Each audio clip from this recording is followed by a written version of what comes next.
శ్రీ శృంగేరి పీఠాధిపతి గారు మరి పెన్షన్ కోన రావడం, స్వామివారిని దర్శించుకోవడం అంటే అంత విశేషం ఉందన్నమాట మన పెన్షన్ కోనకి.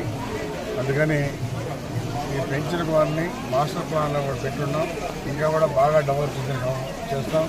అదే ఇప్పుడు 2,00,000 ఎకరాల పొలం కూడా ఉంది. ఇంకా కూడా 2,00,000 ఎకరాలు ప్రభుత్వం నుంచి బయటకు వెళ్ళిన అవకాశం ఉంటుంది. దాన్ని కూడా తీసి టోటల్గా 500 ఎకరాలు శ్రీ పెంచల నరసింహస్వామి వారికి మేము కూడా 500 ఎకరాలు ఉంది. ఇంకా కూడా మాస్టర్ ప్లాన్ వేసి ఈ టెంపుల్ని ఇంకా బ్రహ్మాండంగా అభివృద్ధి చేసే కోసం నా వంతు అదేవిధంగా మంత్రివర్గంతో కూడా మాట్లాడాను. ఆయన కూడా శుభ్రంగా ఉన్నాడు. మంత్రివర్గంలో నేను కలిసి పెన్షన్ ప్లాన్ని